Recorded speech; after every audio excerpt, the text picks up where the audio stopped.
All right, next up is from Brian. How does TikTok seem to know so much about me and tailors content so accurately to my interests and behavior?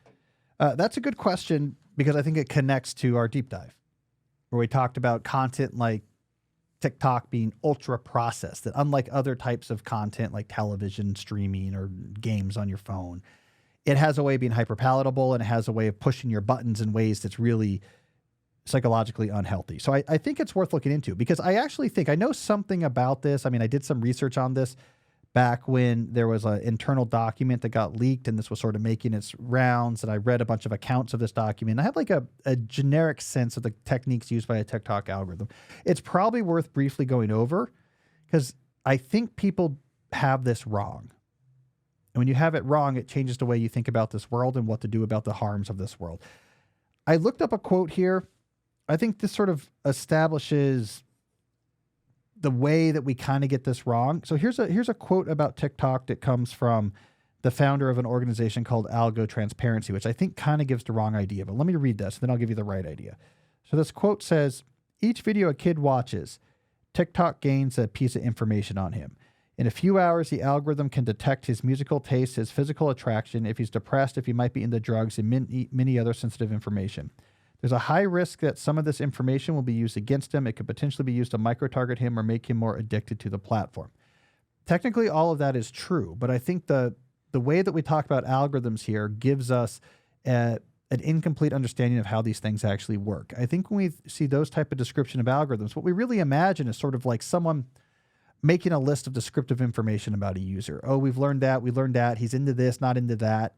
We imagine an algorithm sort of like looking at these semantically rich descriptions of things you're into or not into and deciding according to some sort of complicated rules that someone programmed in.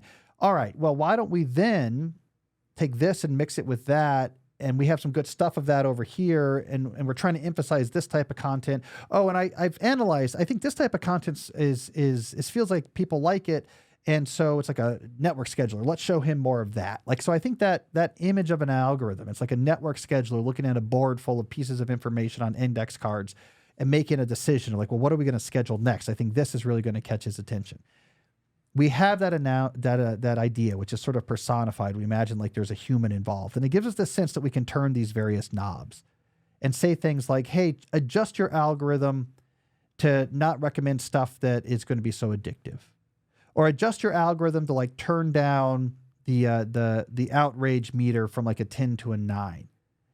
When we think about the algorithm as like a person with all this information making scheduling decisions, we think we have all this control over it. But that's not really how this works. I'm going to try here to draw a picture for those who are watching instead of just listening, and God help us all for me doing this.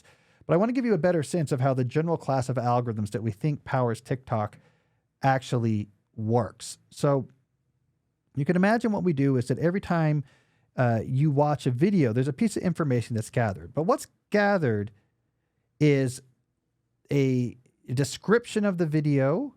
This description, though, is going to be a bunch of numbers. So there's going to be, you could think of it like a lot of different categories you could use to apply to a video. You know, cats could be a category. If it has a lot of cats, that number is high or low or something like this, right? And so you have different numbers in each of these categories, sort of gives you a list of numbers that describes the video. So if we had, for example, just 2 numbers, we could imagine having a flat surface, like a 2-dimensional plane, where you could put each spot in here, like if we put a spot right here, is associated with 2 numbers, like with that number and with that number, right? So you can imagine what we do is every time you watch a video, we can put a little dot on here that represents its description. And we can make that dot bigger or smaller depending, and this seems to be what's most crucial for TikTok, how long you watch it. Like what percentage of the video you actually watched. So like maybe you watched a video over here real briefly, small dot. Over here, though, there's a video you watched all the way through. There's like a big dot over there, and maybe there's a medium dot, and you kind of sampled some videos over here. Right? And over time, we're kind of just giving you videos to watch, and we see how long are you watch each of them. So now we have a bunch of these numbers. We have this plot.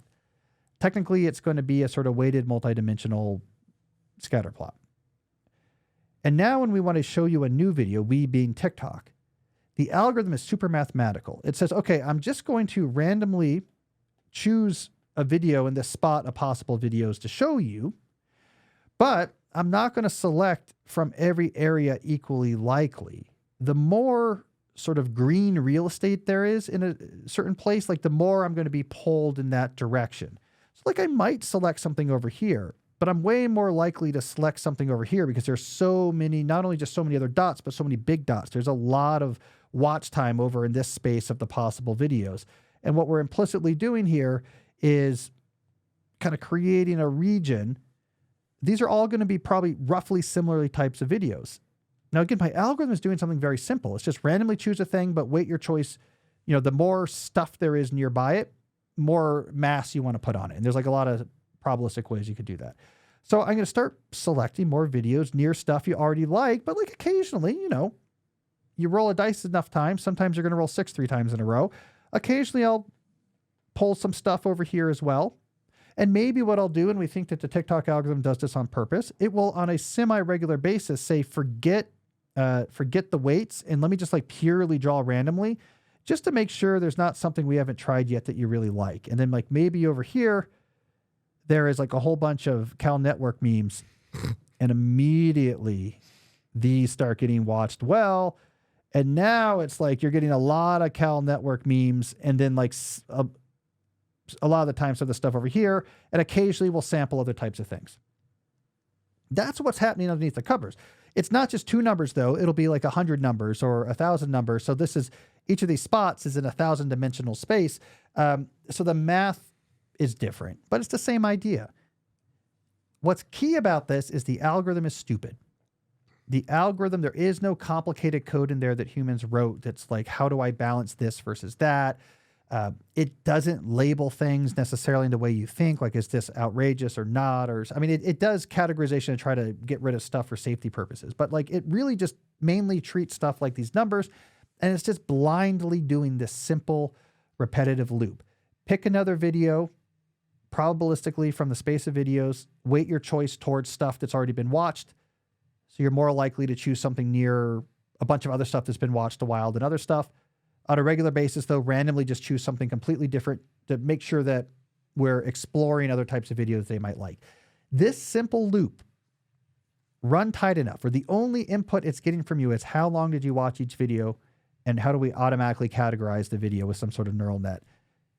That is enough to, like, within 30 or 40 minutes, be eerily accurate in showing you stuff that you really like, without there ever having to be anywhere like an English language list of like topics and here's what this person likes and complicated algorithms. So it's a very simple weighted random sampling algorithm with a little bit of exploration for exploitation types of logic. This is called multi-arm bandit type stochastic optimization. You don't have to worry about that. But like occasionally sampling other stuff. It's a very simple algorithm run again and again and again that has an eerily effective complex effect. So anyways, I think that's interesting to know because it tells us that you can't control these things as much as you think. You can filter. Like you can say, hey, before we even recommend something, we can like filter is just like really inappropriate content and just like, let's not recommend that at all. You could like manually put shadow bans on things. Like, okay, anything with this category, I'm going to type into my system, like minimize its weight so we're much less likely to show other stuff like that. You can do that.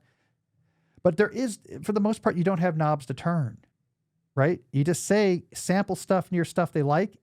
TikTok works really well. You could keep that on, you can turn it off, and that's it. Like, we do not have the control over these algorithms that people think. So anyways, I think that's an important insight that I want to give there, is a lot of these sort of recommendation algorithms, the math might be complicated, but the algorithmic logic is not nearly as adjustable as you might think. A simple routine done again and again with more and more data can work eerily well, and it's pretty hard to have any sort of nuanced control over it. So there you go. I still have TikTok on my phone, Jesse, from that New Yorker article I wrote. Have you been on it? No, I have no interest. It's so weird. Here, look, I'm loading it up right now. It's such a weird app. If you're not native to this, like if you come to it just for like an article like I did, let's see if this works. All right, I'm loading up TikTok on my phone. I haven't been on here since January. Don't allow. There's a woman singing. They're like taking, a shirtless guy is taking blankets off of her, and now she's in like a fancy dress, and there's confetti, and the guy is blowing air on her. Jesse, what are we doing here? When you see your wife and 3 daughters, see you OTW home. And the kids are giving the middle finger. What are we doing? Is this civilization? Turn long videos. Oh my God. Is this video appropriate for TikTok? Oh, they're getting data. They're getting data. They're forcing me to. All right, one more. When your teacher used to call home, someone walks into a room. Oh, it's a skit about like a guy putting on lots of pants because his dad is going to hit him with a belt for being in trouble at school. It's a comedy skit. All right, come on. Anyways, that's TikTok. All right, I don't understand that, Jesse. But if I watch that long enough, see, that's random because I don't use it. So that's just randomly sampling from like all videos. But I'm telling you, if I watch this for like, I don't know, 20 minutes, it's all going to, I don't know what it would be. It'd be like a bunch of like Washington Nationals content, I guess. I don't know what else would be on there. It'd be like Washington Nationals content and Cal Network memes, I guess. I don't know. But that's how that works. These algorithms just like, it's like a virus. They're simple, but you let that process run long enough and fast enough, it can cause like complicated, terrible effects. So there we go. TikTok.